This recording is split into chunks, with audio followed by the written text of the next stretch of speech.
Welcome back to episode 5 of the 100 Scariest Horror Movie Moments. We are halfway to the number 1 scariest horror movie moments for this series.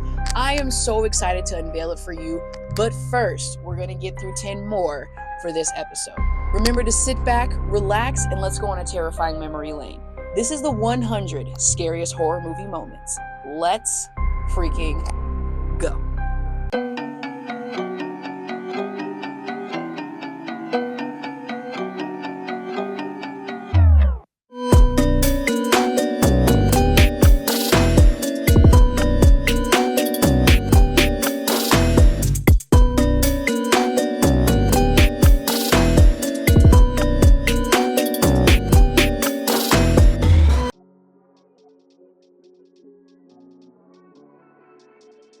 Okay, look, Case 39 proves something important.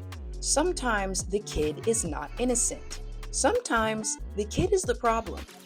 Case 39 was released in 2009 and was directed by Christian Alvert and stars Renee Zellweger, Bradley Cooper, and Jodelle Ferland. Renee Zellweger plays a social worker who thinks she's rescuing a little girl from abusive parents, only to discover mom and dad were actually trying to save the world from her. And Bradley Cooper, my man did nothing wrong and paid the ultimate price just for being fine and friendly. Justice for Bradley Cooper, aka our boy Phil from The Hangover. God damn it! Gosh darn it! Shit! Shoot! Scariest moment? The bathroom scene. When this sweet man realizes he's trapped, the wasps, the panic, and then suddenly, he's basically a human hive. The way the horror escalates so fast, nasty. You go from, a date night, to, oh God, what is happening? Case 39 walked so that orphan could run. It reminds us that sometimes it's not the parents. Sometimes the kids are just demons in pigtails.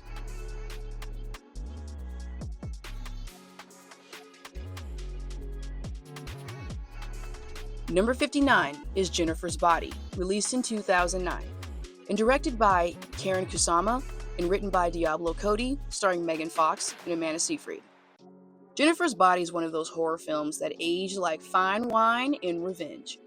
Underneath the dark comedy, blood, and sapphic tension, it's really a tragedy. The scariest moment, the sacrifice scene. When the band ties Jennifer up and sings 8675309 while stabbing her, it's sickening. It's not just horror, it's a metaphor for sexual assault, and how many women are often exploited and thrown away by men chasing fame.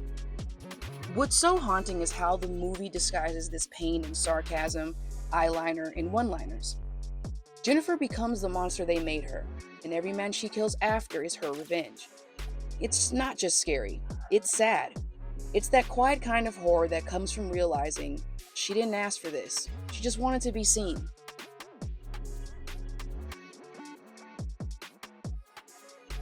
Number 58 is 1408, released in 2007, directed by Michael Hafstrom, and stars John Cusack and Samuel L. Jackson, and it was actually based on a short story by Stephen King. I was skeptical when I first turned on this movie. We all remember when the 2000s had hit or miss horror, and I wasn't expecting much. But 1408 surprised the hell out of me. It's a haunted room movie that doesn't rely on gore or a monster. It's pure psychological torment. John Cusack plays a cynical writer who checks into a hotel that's killed over 50 people. He's there to prove it's not haunted, and the room says, bet. The scariest moment?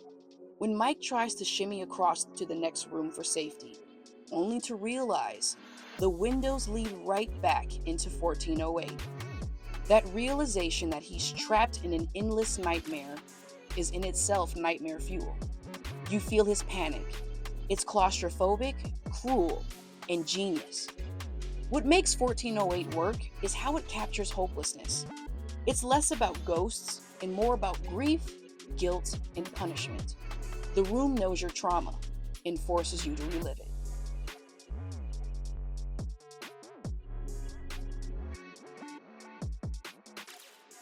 In 2003, we were given Open Water, directed by Chris Kentis and starring Blanchard Ryan and Daniel Travis. Folks, I watched Open Water as a 10-year-old with my mom, and I've had a thing about remembering who's with me on tours ever since. This is a horror film that taps into a universal fear if you've ever stared at the endless ocean and thought, what if the boat forgot me? You already know the terror. It's based loosely on a true story about a couple accidentally left behind by their scuba diving group. There's no music, no quick cuts, just hours of waiting, dehydration, and circling fins. The scariest moment for me, when the sun goes down, the water turns black, and something brushes against them. You don't even see the shark, just the ripple, and your stomach drops. Open water works because it doesn't need monsters or demons. It reminds you nature doesn't care about you. The sea is vast, cold, and patient.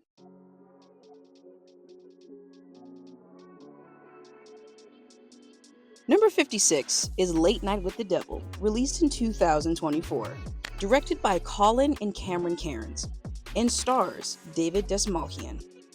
Late Night with the Devil is a 70s time capsule told through modern horror techniques. It's what happens when The Tonight Show meets The Exorcist. David Dastmalchian gives a career-defining performance as talk show host Jack Delroy, desperate for ratings, who invites the supernatural onto his live broadcast and instantly regrets it. The scariest scene for me, the hypnosis possession scene. The second the guest's voice changes, the whole room goes ice cold. You realize, in real time, that they have unleashed something that cannot be controlled, and it's being broadcast to millions. This movie nails atmosphere. The smoke, the stage lights, the grainy film texture. It lulls you into nostalgia just to remind you that evil doesn't need 4K to scare the hell out of you.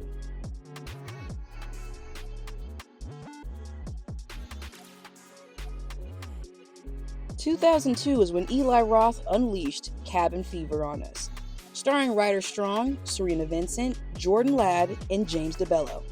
Cabin fever is what happens when we just graduated let's go to the woods trip turns into an infection horror classic. Eli Roth gave us gross out body horror with a dark sense of humor, and no mercy for anyone. The scariest moment, hands down, is when Karen turns over and half her face is gone.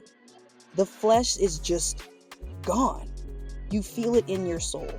And when Paul realizes there's no saving her and kills her with the shovel, the silence after that hit is almost worse than the gore. It's a movie that taps into the primal fear of disease and decay, that something invisible can take you apart piece by piece.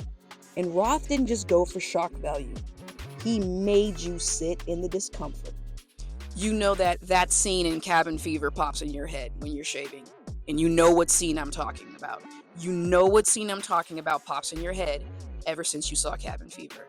And when you're shaving your legs, ladies, you know you're just like, Eli Roth is so gross, and we love it anyway. He's so freaking gross, but we freaking love him.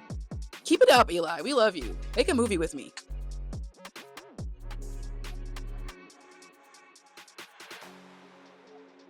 Number 54 is Final Destination 2, released in 2003, directed by David R. Ellis and starring AJ Cook, Ali Larter, and Michael Landis. Final Destination 2 is one of those rare sequels that's actually more memorable than the first. It doubled down on everything that made the original work: tension, creativity, and the sick poetry of Death's design. The infamous highway crash has us adults from 1999 and back still terrified to drive behind a logging truck. That opening sequence is so effective. It turned every freeway into a horror set. What makes it so good isn't just the carnage, it's the realism, the sound design, the build-up, the panic when things start to go wrong. You can feel the heat from the explosions and the chaos that follows. Final Destination 2 became cultural shorthand for paranoia. Every time you see loose chains or an unstable load, you think, not today, Death. I don't care if the truck is carrying lumber, rebar, cars. I don't freaking know. Stacks of paper. I'm out.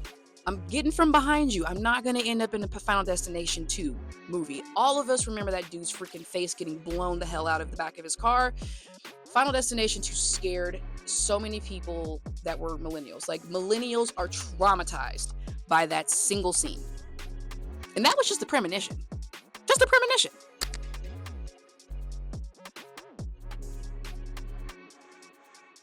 Number 53 is The Autopsy of Jane Doe, released in 2016, and directed by Andre Overdahl and starring Brian Cox and Emile Hirsch.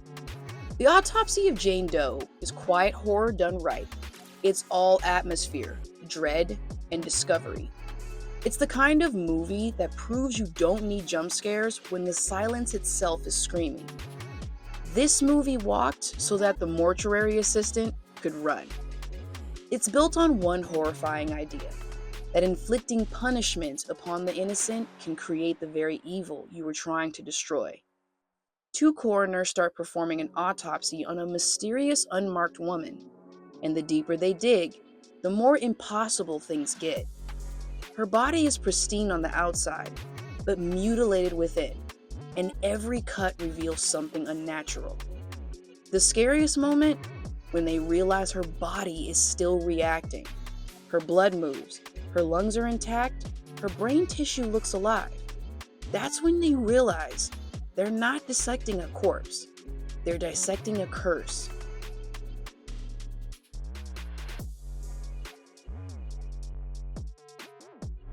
In 2020, we got The Invisible Man, directed by Leigh Whannell and starring Elizabeth Moss, Aldous Hodge, and Storm Reed. The Invisible Man took the original Universal classic and said, what if he wasn't a mad scientist? What if he was a rich, abusive ex? And honestly, that's scarier than any monster. Elizabeth Moss carries this movie with raw, gut-punch emotion. She's Cecilia, a woman trying to escape her controlling, manipulative partner, only to discover he's found a way to haunt her after death. The scariest moment?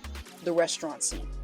When the knife lifts on its own and you realize what's about to happen, your brain freezes and then bam! It's brutal, it's fast, and it's silent. The gaffes in theaters were instant. What makes The Invisible Man so powerful is how it visualizes the trauma survivors carry. The feeling of being watched, doubted, and dismissed. The horror isn't the suit. It's being not believed.